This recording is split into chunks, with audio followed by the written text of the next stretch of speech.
How to create slider with autoplay on Wix website. Hi guys, welcome to this tutorial. In today's tutorial, I will be showing you how you can create slider with autoplay on Wix website. Alright, the first thing to do is to log in into your Wix account just like I have done here, and then once you're logged in, select the site that you want to add a slider to, and then click on edit site. So once you click on edit site, you'll be brought to the Wix editors page, as you can see on my screen, and then by the left side of the screen you'll see some options, right, such as the add element, add session, etc. So just navigate through to the add element icon, okay, and click on it. So once you click on it, a list of options will be displayed here. Ensure you select interactive. All right, so once you've selected interactive, you will see the slideshows, right? So you can select the slideshow you want. Is it full width? Is it box? Just select the one you want. For me, I'll go with the full width slideshow. And then once you've selected, the next thing for you to do is just to add the slideshow to your page by dropping it down this way.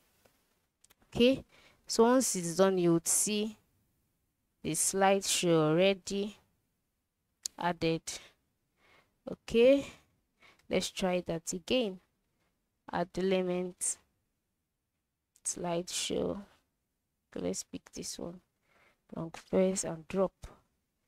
All right, so this is it on my screen.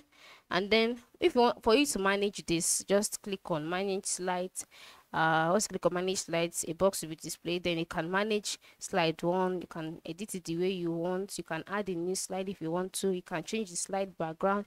And then under settings, for you to make the autoplay come on, just click on settings, and then you'll see auto plays on.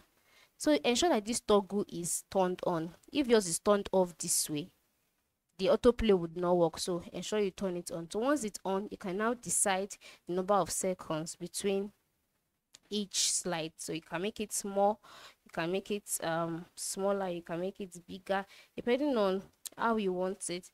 And then you can apply transition effects too. You can determine how long transition lasts from top to bottom, if what is from top to the bottom, if one is from the bottom to the top. Okay, for example, if you choose horizontal, how do you want it, from left to right or from right to left? Just select this the way you want, edit it, and then once you're done, click on the save icon, and this will be saved automatically. So this is how you can create slider with auto on Wix website. Thanks for watching and have a nice day.